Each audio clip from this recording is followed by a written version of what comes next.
Today we are going to talk about tangent ratios. I will tell you a few things real quick before we get started. Tangent, sine, and cosine are very important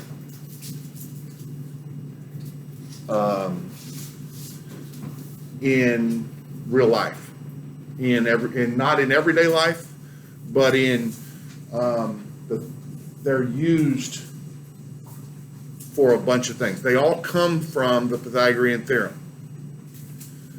The ratios become powerful because we can find things, places that they are used. If I were trying to find the angle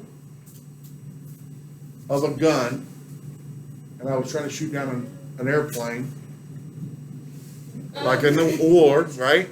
Okay, all right. And I know how far the airplane is, and I know how high the airplane is, then I have the angle. Also, if I know the distance, if I know the angle and I know the distance, I know how high something is.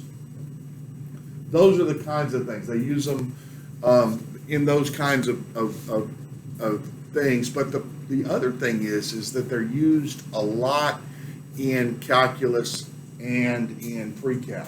There's a whole college class called trigonometry. That's nothing but sine, cosine, and tangent. Okay? We're going to scratch the surface on it. This is your introductory level. And you will find it to be easier than most of the things that we do in geometry, partially because it's kind of like beginning math whenever you get an answer for something. Like it says, add 3 plus 5, you get 8, you get an answer, right? So on this one, you're actually going to get an answer. And it's not hard, it's a simple equation that you can get the answer with. And so that's why people feel real comfortable with this, because it has a right answer. It's not like, well, that's kind of right. No, this is either the right or it's wrong. That makes people feel comfortable usually, Yes, you can do this. You can even make it ugly and do this, right? Yeah. So this is not hard. So, but you got to learn a few things, and it's just rote learning. It's just memorized learning. The first thing that you have to learn is this. This is called the tangent ratio. The tangent of any angle is equal to its leg opposite over its leg adjacent. So if you have a right triangle, you have to be dealing with a right triangle. Okay? If you have a right triangle and you look at A,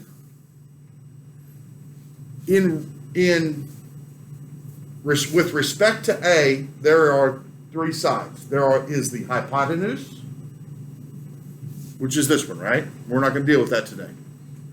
There is the leg next to it and the leg that's opposite. Which one is the leg that's next to it? AB, right? So we have the hypotenuse, the adjacent, and the opposite. So if I said opposite over adjacent, what is the name of what's the opposite leg? CB over the adjacent leg. What is it? AB. What you got, guys? I did my senior quote. What's your senior quote? It's from you. Oh no. What is it? Remember the Gonzalez talk? We're going to war.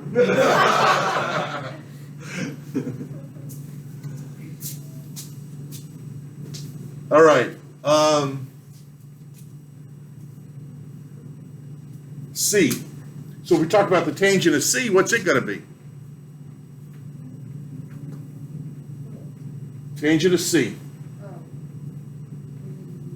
Opposite AB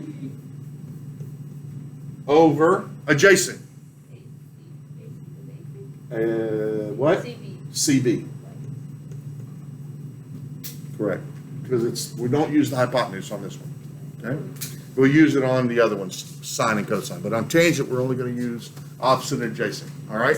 So I would like for you guys to each find the tangent of D and the tangent of E, just like we did on the first one. So that's what I want you to do right now.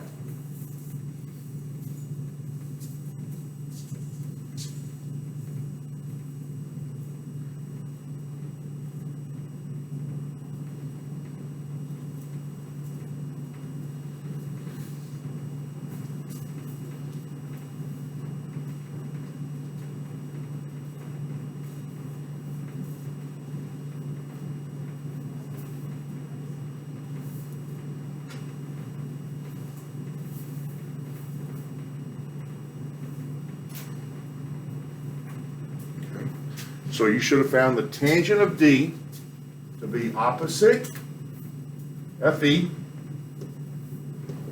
over adjacent, which is DE.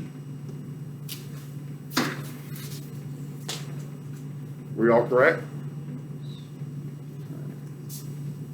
And then the tangent of E, opposite DF. No. What did I write? DE. I sure messed that up, didn't I? So y'all said you got it right. How come y'all didn't tell me that I got it wrong? What is this one should be?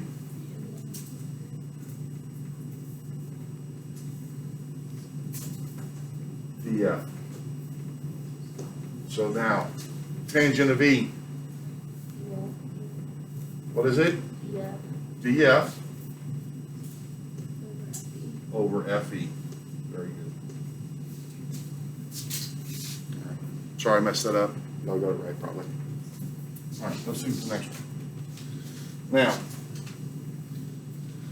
what we're going to find is that every triangle, the ratio is the same for all tangents if the lengths of the sides are the same, right? So that's what's going to happen. So if we know that this is a 45-degree angle, if we were doing special right triangles, what is x equal to? 5. Because it's an isosceles, right? It's 5, it's x, and x times the square root of 2, right? So this is equal to 5. If we wrote this now, using this number right here as 5, what would the tangent of A be? Numbers. Opposite over adjacent. Okay, so it'd be 5 over 5, which equals 1. All right. Now, with our calculator, the first thing that I need you to do is turn your calculator on.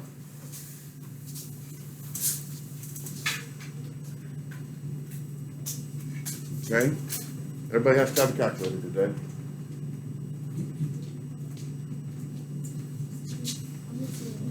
No, don't take one of those. I don't think they're working right. Look over there and see if there's any in there.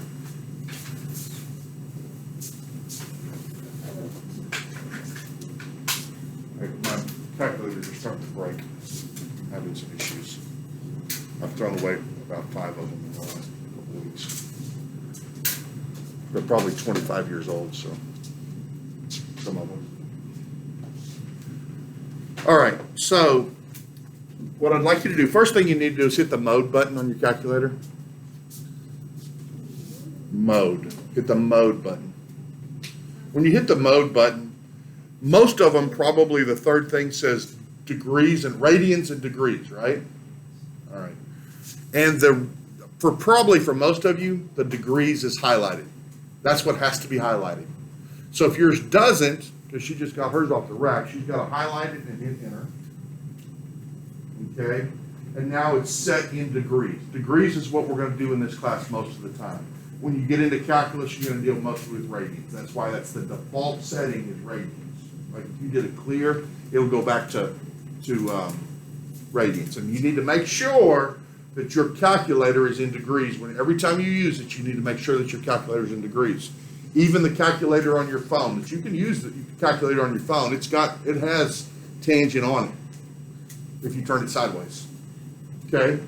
But you've got to make sure it's in degrees. It's probably set in radians also. Okay? So you got to look at that. Okay? So now you can hit quit or clear. And now, what I want you to do is type in tangent. Oh, I'm sorry. Tangent is the button on the, let's see, it's about the third row down. Math, no, the fourth row down, where it says x to the -1, sine, cosine, tangent. See the tangent, T-A-N? Hit tan 45, enter. Did you get it? Did you find it? Did you find it? Tan 45, enter. What'd you get? That's what you were supposed to get, right? Because the tangent of 45 degrees is always going to be 1. Okay? That's a truth. We know that a 45-degree angle on a right triangle gives you an isosceles triangle. So no matter if this is 100 over 100, it's still going to be 1, right? That's always going to be true. So the tangent of 45 degrees is always going to be 1. All right, now let's look at the other one. If this is the short side, what's this side right here? What? 5 square roots of 3. All right? So the tangent of A is equal to 5 square roots of 3 over 5. Would you agree to that? Opposite over adjacent. The 5's cancel. What's left? The square root of 3. Okay? All right. Now, look at B. It's equal to opposite over adjacent, so it's 5 over the square root of 3, right? But we have to fix that, don't we? I'm sorry, 5 over 5 square, what is it? 5 over 5 square roots of 3, okay? But we got to fix that. So we multiply it by the square root of 3, the square root of 3, okay? And what you find is that this will be 5 square roots of 3 over 15, which reduces, doesn't it? What does it reduce to? Square root of 3 over 3, right? Square root of 3 over 3. Okay, good with that? All right, now use the calculator to find the tangent of 60 degrees and tell me what you get there. Okay, I want you to give it to me with 3, rounded off to 3 decimal points past the decimal. Okay, so it'd be 1.732. Now I want you, while that's still on your calculator, I want you to hit square root of 3. Second, square root of 3. Second, and then the square root, square, x squared, 3. And it should be the same number, right? Because the tangent of 60 degrees is equal to the square root of 3, which is 1.73, right? 732. All right, let's find out the tangent of 30 degrees. Tell me what that number is. 5 what? 577. Okay. 3 decimal points, always 3 decimal points. Okay. Now tell me what. Now go square root of 3 and hit enter. Hit second square root of 3, enter. You should have got that 1.77, whatever it is. I didn't want you to erase it. Second, no, what are you? I was making sure. Second square root of 3. Okay, now hit divide by 3. Did you get 577 again? Yes. Because that's always going to be true. All right, now, I will tell you this. Anytime we have a 45-45 right triangle or a 30-60 right triangle, we're going to use these exact answers, okay? For some that are not 45-degree angles, we're going to use other ones, okay?